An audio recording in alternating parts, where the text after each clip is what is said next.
Hey guys, I figure after Kigiri being released, I should make a limited hero ranking. And there are 8 heroes to go over today, and it's going to be pretty cool.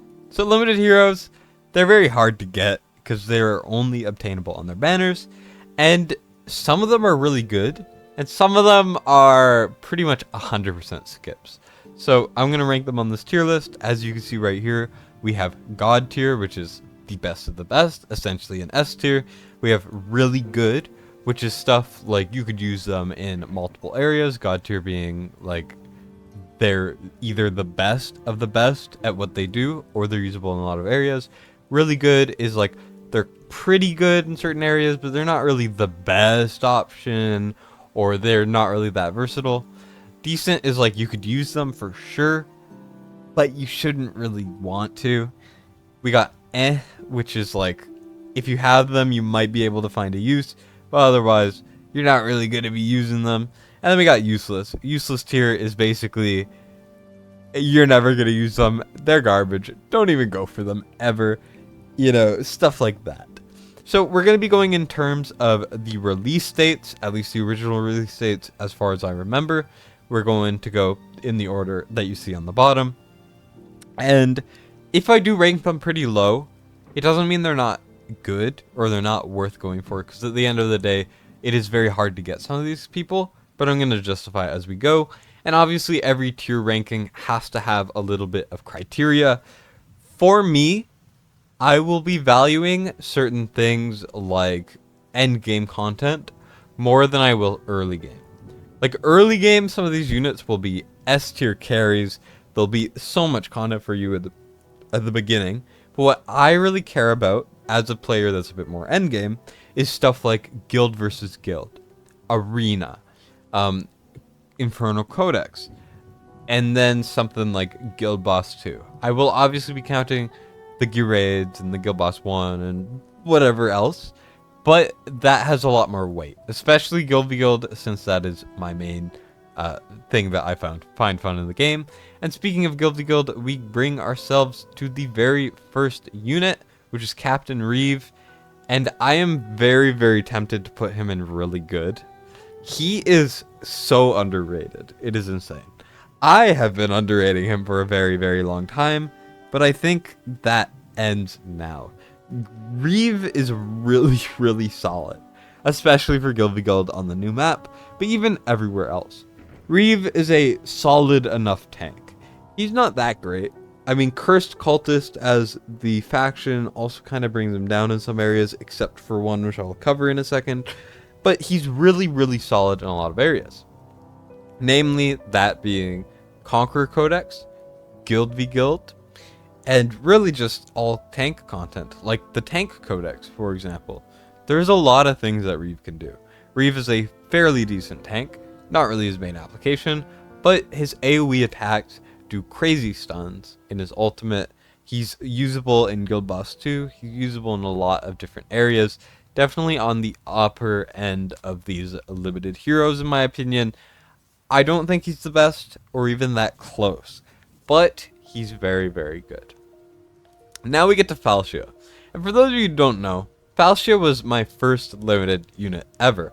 I've started playing around when Falcia was released, like last October. It's been pretty much a year and maybe a month or two for me.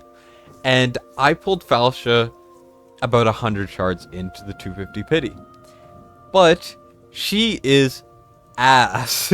Even starting out, I replaced her so early, and that was before something like Volca had a rework. So now you have even less of a reason to use her, because all of the free fighters, or the epic fighters, or whatever, you get Wrath, you have Deimos, you have Estrid, you have, you know, all of these fighters. You got Abomination, you got Volca. They're all better than Falcia by a lot. Falcia is only usable if you have Elder, and Elder is still debatably the worst lord in the game. He's definitely on the bottom of the list. So Falcia is really bad. She's okay in Guild Boss 2 if you have Elder, like I said. She can help you early game, but like I said, these are all really good early game units. That does not help you. Now moving on, we have Gwendolyn.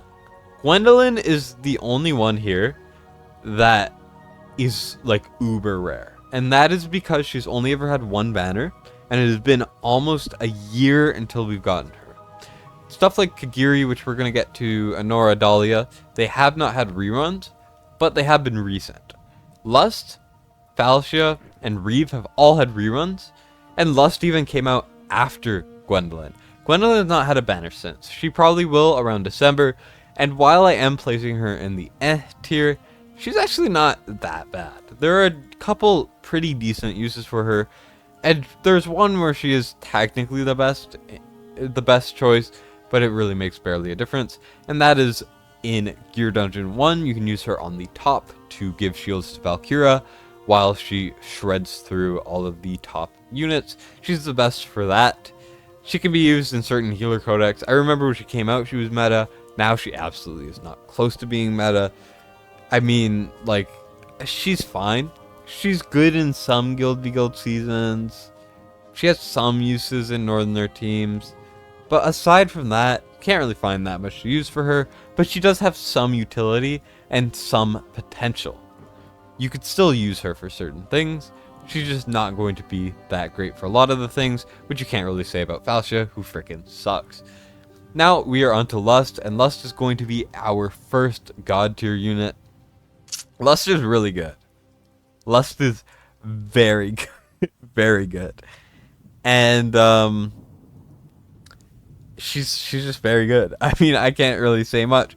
She buffs arrogance, which is already one of the best fighters. She has some of the greatest damage output for bosses, not including her A5. She's still amazing. She has great synergy with her faction. Fighters are the best in Northerners. I know people say that fighters have, I mean the best in Nightmare, sorry. I know people say that fighters in Nightmare, there are just too many. While I do agree, it is better for them to be in that faction than anything else. She's just really good. She has great synergy. She buffs her Nightmare units. She buffs arrogance. She does great damage. She has great range. All of this stuff. She's good in any boss content, really. She's great in sticks, even though she's not meta anymore. Both of the guild bosses she is SSS tier 4. You can use her in a lot of different content. You're not really going to want to use her in things outside of the guild bosses, but she is so astronomically amazing for those that she has to be the hero. Like I said, if you are like the best or one of the best options in a situation, you're going to get more points, even if you're not the most versatile unit here, even though she pretty much is the most versatile unit here. Now moving on, we have Dahlia, and hot take, she would have been really good if it was a previous season. I think she barely gets brought down from really good to decent, unfortunately. And as much as it sucks, I can't really justify putting her higher. Also, if I put her higher, I would have to delete the entire decent tier. She's the only decent unit here. Sorry about that to all of the Dahlia lovers out there. I love Dahlia, and for the Guild v Guild season she came out, she was very good. She has an amazing range. She has really good mechanics. She puts down things on the ground. She unfortunately cannot hit air, but she has a lot of buffs. She has a lot of, damage output. She has a lot of CC. She's really versatile. She's really good. It's just her range can hinder her in a lot of areas, and you can't really find that many uses for her. But where you can use her, she's really good. Guild v Guild keeps, technically you could use her, but she's not meta in high level. She's still pretty solid though there, but that's kind of her only use. You could use her in the new AMR stages. You could use her in AoE content. She's amazing for early game players, but because she is a limited unit, you can't really talk about her as good for early game players anymore, because you cannot get her early game, which is a big issue, which is partially also why I am gearing this towards late game players. So she has to go decent. She's not that good in enough areas, but she has like the most potential out of any of these units. Now we go to Anora, and Anora is she's really good. Anora is on crack in Guild v Guild. She is absurd. I don't know who let her be this good and why she got a buff recently, but she is ridiculous. Now, she is hindered by the fact that she cannot be buffed. She cannot get inspiration. She cannot get invigoration, but that does actually add to her viability a little bit. She also can't get rage regeneration really bad, which kind of brings her parallel with Reve a little bit. but that's besides the point. Sure, she has some great damage output. She cannot be debuffed in any way, which will be amazing for future content. She has really high damage output with her ultimate. It kind of stomps everything in Guild v Guild to the point where if she triggers it, you lose. Like, it's actually insane. And she's key to some of the hardest comps in that thing, alongside Reve or Ymrit or whatever. I'll make a video on defenses eventually. Just take my word for it. Anora is really good. She has a lot of potential. She's great in all of the AoE mage contents. And while she doesn't seem like she will be that good, or from first impressions, you do also have to realize that there just isn't that much late game AoE mage content. So that is why she doesn't seem to be as used or as special or anything. Same with Dahlia. That is purely just because there is no place where we really need this endgame mage viability. Okay? But she does deserve the really good spot. Like I said, I'm a Guild v Guild biased person. You gotta suck it up. Anyways, that out of the way, we got Kigiri, and hot take.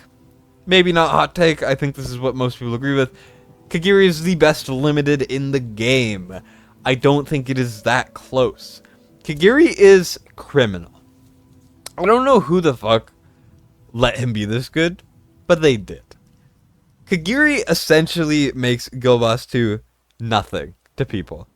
It's still really hard to hit 120k, absolutely.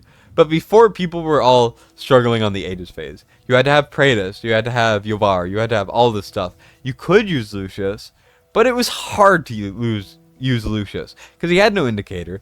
He was bad at driven buffs. He was just kind of a mess. And now that they kind of changed how the Aegis phase works as a whole, and they released Kigiri, you could just leave, close your eyes, have a nap. He strips off all of the Aegis stacks.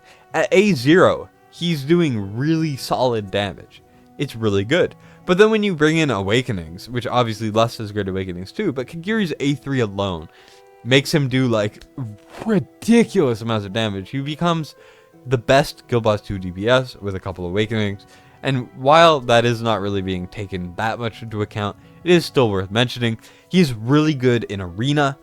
Maybe not top meta if you don't have him awakened, but top meta if you do, which obviously every unit, if you're fighting for top 10 or whatever, has to be awakened. He can be a contender for that, which is really, really good. He has no Guild v Guild viability, unfortunately, but he's really, really solid. So, I think Kigiri really deserves it. He does some great damage in all areas of the game. His mechanics are really, really cool, really, really good. And in future, when more things that he can use his buff stripped for come out, he's going to be even better. And overall, I think he deserves his flowers. He's by far the best unit for his application. Lust, you could argue, could be replaced. I mean, with Kigiri coming out, I've done a bunch of takeovers. Certain teams that are missing a few things need a couple more units. So I just put in Kigiri, I take out Lust, and then I put in all those units. I could have like 4 or 5 healers if you have no Eloin or something. Still hit 120k off of the back of Kigiri, because the damage threshold is just so low. It's insane. He absolutely deserves it. But that's definitely all of the limiteds that we know of. Definitely, you know, there's no more, and we end it there. What?